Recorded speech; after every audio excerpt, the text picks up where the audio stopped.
नमस्कार, मैं हूं Shailendra Dewangan, real estate consultant. आपको आज बताने वाला हूं कि बैंक की नीलामी वाली प्रॉपर्टी को खरीदने के लिए क्या क्या प्रोसेस करने पड़ते हैं। आप इस वीडियो को पूरे ध्यान पूर्वक सुनिएगा। अगर आपको सस्ते प्रॉपर्टी और फायदे के सौदे चाहिए तो आपको ये जानना बेहद जरूरी है कि बैंक में ऑक्शन होने वाली प्रॉपर्टी को किस तरीके से अप्रोच किया जाता है और किस तरीके से उसको एग्जीक्यूट किया जाता है। अगर आपने मेरे चैनल को अब तक सब्सक्राइब नहीं किया है तो कृपया इस चैनल को सब्सक्राइब कर लीजिए और अधिक से अधिक लोगों को भेज दीजिए, साथ ही बेल आइकॉन को क्लिक भी कर लीजिए। आइए मैं इसके जानकारी के बारे में आपको लेके चलता हूं।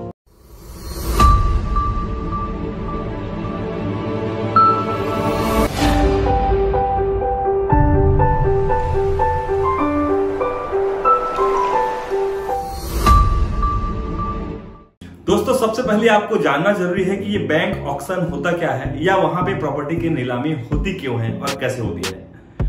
जनरली ये होता है कि बहुत से लोग बैंक या प्रॉपर्टी को लोन में खरीदते हैं या तो अपनी प्रॉपर्टी को मॉर्टगेज में डाल करके बैंक के साथ में वो लोन ले लेते हैं। इस कंडीशन में ये होता है कि कई बार आर्थिक स्थिति या बिजनेसमैन का बिजनेस अच्छा नहीं चला या कुछ भी XYZ रीजन हो जाता है और उस रीजन की वजह से जो लोन लिया होता है, जो कर्जदार होता है, वो बैंक में प्रॉपर वे पे EMI पे नहीं कर पाता है। बैंक का एक नियम होता है कि 3 महीने तक अगर कोई भी पार्टी, कोई भी कर्जदार अगर लोन को प्रॉपर वे पे नहीं पटाया तो उनको जो है नोटिस भेजा जाता है और नोटिस भेजने के बाद में 60 दिन का मोहलत मिलता है कि उस नोटिस का जवाब दे या तो फिर जो बैंक का जो EMI जो बन रहा है उसको उस 60 दिन के भीतर उनको पे करें। अगर उस 60 दिन के अंदर भी वो पे नहीं कर पाए तो 1 महीने का आखिरी का ऑक्शन का प्रोसेस चालू हो जाता है। तो ऐसे करके जो कर्जदार होता है उनको टोटल 6 महीना मतलब 180 दिन का टाइम मिलता है और उस 180 दिन में अगर उन्होंने उस बैंक में अपना EMI या अपना जो भी उठाया हुआ लोन अगर पे नहीं करता है तो वो अपने प्रॉपर्टी से हाथ धो बैठता है।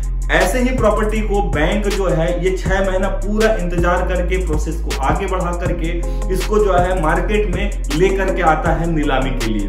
और नीलामी के लिए जब लेकर के आता है तो उसमें आपको पता करना होता है कि नीलामी किस तरीके से होती है। दोस्तों, या तो आपको किसी बैंक में जाकर के पता करना होगा कि किस बैंक में किस प्रॉपर्टी का नीलामी हो रहा है, या तो दूसरा जो तरीका है, आप अगर जानना चाहते हैं कि नीलामी किस बैंक से हो रही है, आप न्यूज़पेपर में देख सकते हैं। न्यूज़पेपर में भी कई बार कुछ अच्छे प्रॉपर्टीज के या बैंकों के डिटेल आते रहते हैं, वहां पे नीलामी होता है। और उसके साथ साथ मेन जो होता है आज की डेट में इंटरनेट के माध्यम से ऑक्शन के जरिए भी आप बैंक के वेबसाइट में जाकर के आप देख सकते हैं कि कहां किस शहर की प्रॉपर्टी ऑक्शन पे आने वाली है या ऑक्शन पे आ चुकी है। तो ये तरीके हैं कि आपको जानने के लिए कि किस तरीके से आप जो है अप्रोच कर सकते हैं किसी भी प्रॉपर्टी का जिसका ऑक्शन हो रहा होगा। फिर बात आती है प्रॉपर्टी की ड्यू डिलिजेंस को लेकर के। अगर वो प्रॉपर्टी ऑक्शन के लिए गया है तो आपको जानना जरूरी है कि वो ऑक्शन के लिए क्यों गया है। ऑक्शन के लिए सिर्फ एक ही कारण है कि जो पार्टी है, जो कर्जदार है, वो लोन नहीं ले पाया है या और भी किसी प्रकार का उसमें मसला चल रहा है। ये आपको पूरी तरीके से पेपर वर्क, उसके डॉक्यूमेंट्स को समझना होगा कि वो प्रॉपर्टी बैंक के अलावा कहीं और किसी जगह पे लोन पे तो नहीं लगा है या कोई तीसरी पार्टी से उन्होंने और भी तो कोई कर्ज नहीं लिया है या वो कोर्ट में किसी प्रकार से प्रस्तुत तो नहीं हुआ है या किसी भी क्राइम्स वगैरह में भी आजकल जानते हैं आप कि वहां पर भी प्रॉपर्टी के पेपर्स जमा करने पड़ जाते हैं, जैसे कि पट्टा या हुंडा वगैरह जिसको छुड़ाना है या जमानत लेना है, इस तरीके से। तो ये आपको ड्यू डिलिजेंस भी करना बेहद जरूरी है। फिजिकल पोजीशन के बारे में भी आपको जानना बहुत जरूरी है। कई बार ये होता है कि बैंक जो है पेपर के माध्यम से उनको प्रॉपर्टी को सीज कर सकता है या तो उनको जो है नोटिस भेज दिया, ये सारी चीजें हो जाती है। लेकिन कई बार ऐसा होता है कि जिस प्रॉपर्टी का ऑक्शन हो रहा है वहां पर कोई किराएदार बैठा हुआ है या किसी दूसरे इंसान के कब्जे में है या प्रॉपर वे पे बैंक के पास वो कब्जे उनके खुद के कब्जे में है कि नहीं है, क्योंकि बैंक का तो अपना जो काम होता है वो तो डॉक्यूमेंटेशन को लेकर के काम कर लेते हैं। लेकिन ये सारे चीज के बाद में अगर आपने प्रॉपर्टी खरीद लिया या आपके ऑप्शन पे आपकी बिडिंग में आपके हाथ पे आ गई और और आप लोगों को अगर जिनके पास कब्जा होके रखा है या जो किराएदार वहां पे बैठा हुआ है उनको आप नहीं हटा पाया, तो वो आपको बहुत ही ज्यादा परेशानियां और बहुत ही ज्यादा टेंशन देने वाली चीज होती है।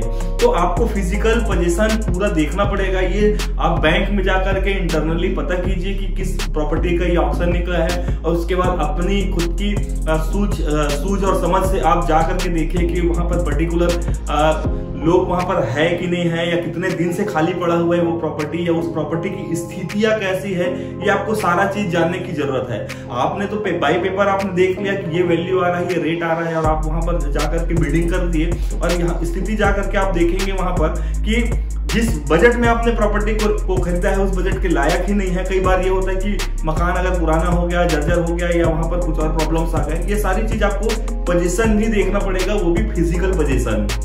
अगर ये प्रॉपर्टी आपको समझ आ रही है तो बैंक आपसे फिर जाकर के EMD मतलब अर्नेस्ट मनी डिपॉजिट वो आपसे फिल कराता है, जो कि 2 लाख 5 लाख या पूरे टोटल वैल्यू का 5% से 10% राशि होता है। वो आपको वहां पर जाकर के जमा करना होता है। उसके बाद फिर आप ऑक्शन पे बिडिंग कर सकते हैं, जो कि आपको एक फॉर्म भरना होता है, टेंडर फॉर्म जिसको बोलते हैं, या ऑक्शन फॉर्म।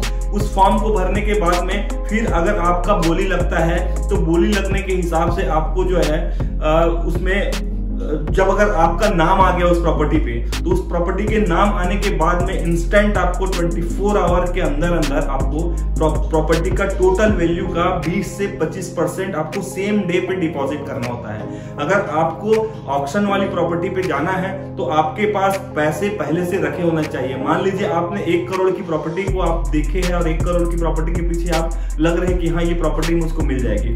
बेशक बात तो सही है कि 1 करोड़ की प्रॉपर्टी अगर ऑक्शन पे जा रही है तो आराम से वो 80 लाख 75 लाख या 85 लाख में आपको मिलती है, 10-15 लाख 20 लाख रुपए का प्रॉफिट में मिलती है। लेकिन मान लीजिए उसके साथ भी आपको 25 लाख रुपए का पेमेंट आपको अपने हाथ पे रखना पड़ेगा। अगर आपके नाम पे आ गया ऑक्शन तो आपको विद इन 24 आवर आपको पे करना होगा, और बाकी के 75% जो राशि आपका बचा है उसके लिए आपको 15 दिन से 30 दिन का मोहलत मिलता है। इसके लिए आपको बैंक ये सारे प्रोसेस से पहले आपको आपकी फाइनेंशियल प्लानिंग को पूरी तरीके से जमा के रखना होगा। मान लीजिए 1 करोड़ की प्रॉपर्टी है और आप नगद में प्रॉपर्टी खरीदना चाहते हैं तो पूरा 1 करोड़ रुपए की व्यवस्था आपको सारे समय से पहले हो जाना चाहिए। या तो अगर आप बैंक लोन में भी जाना चाहते हैं तो लोन में भी जाने के लिए आपको ऑक्शन से पहले आप पूरी बैंक का प्रोसेस या लोन का पूरा तैयारी करके बैठे। अगर जिस बैंक का ऑक्शन हो रहा है हो सके तो वहीं से लोन कराए तो ज्यादा अच्छा है, क्योंकि वो जो है आपको थोड़ा सा सर्विस फास्ट दे देंगे तो आपको लोन जल्दी हो जाएगा। पर ये सारी चीजें आपको पहले ही करनी होगी। अगर आप इसमें चूक जाते हैं तो आपको बहुत बड़ा नुकसान होता है। अगर आपने समय से पहले से पैसा नहीं दे पाया वहां पे तो वो ऑक्शन आपके हाथ से निकल जाएगी। दूसरी चीज, आपकी जितनी भी पूंजी वहां पे जितना भी पैसा जमा हुआ है वो मिलने की संभावना आपकी बिल्कुल ना के बराबर है। इसलिए अगर आप ऑक्शन वाली प्रॉपर्टी में जाते हैं तो उसमें आपको फाइनेंशियल प्लानिंग भी पूरी तरीके से पहले से करके रखना होगा। अब फाइनली आपको प्रॉपर्टी मिल जाती है, लेकिन उस कंडीशन में जब बैंक का और आपका ट्रांजैक्शन होता है तो बैंक आपको सेल सर्टिफिकेट देती है। वो सेल सर्टिफिकेट जाकर के आपको डिप्टी रजिस्ट्रार के ऑफिस में जाकर के रजिस्ट्रेशन करना होगा, तभी फाइनली जाकर के प्रॉपर्टी आपके रिकॉर्ड में आपके नाम पे ऑनलाइन रिकॉर्ड्स या तहसील या रजिस्ट्री के ऑफिस में सारा चीज में आपका नाम दर्ज होगा। कई बार बैंक ये बोलती है कि ये सेल सर्टिफिकेट से आपका काम हो जाएगा, बाकी चीजों की जरूरत नहीं है। दोस्तों, पर आप जो है समझदार है और आपको सारी चीजों को खुद को समझ के करना होगा कि बैंक तो अपना काम कर दिया है, आपको अपना काम करना है। बैंक और राजस्व डिपार्टमेंट या रजिस्ट्री ऑफिस बहुत अलग चीजें हैं। आपको आपकी प्रॉपर्टी आपकी पूंजी को अपने नाम पे करना है तो आपको जाकर के रजिस्ट्री के ऑफिस में रजिस्ट्रेशन कराना ही होगा। तो आज की इस वीडियो में मैंने शॉर्ट तरीके से बताया कि बैंक में ऑक्शन वाली प्रॉपर्टी को कैसे प्रोसेस करके लिया जा सकता है अपने हाथ पे। तो अगर आपको दोस्तों ये वीडियो मेरा अच्छा लगा हो तो प्लीज नीचे कमेंट बॉक्स में लिखिए कि मेरा वीडियो अच्छा लगा, और साथ साथ इस चैनल को सब्सक्राइब कर दीजिए, लाइक कर दीजिए और ज्यादा से ज्यादा लोगों को शेयर कर दीजिए। मैं आपके साथ एक नए वीडियो के साथ नए टॉपिक के साथ फिर से मिलने वाला हूं। आज के लिए बहुत बहुत धन्यवाद। आपका अपना real estate expert Shailendra Dewangan.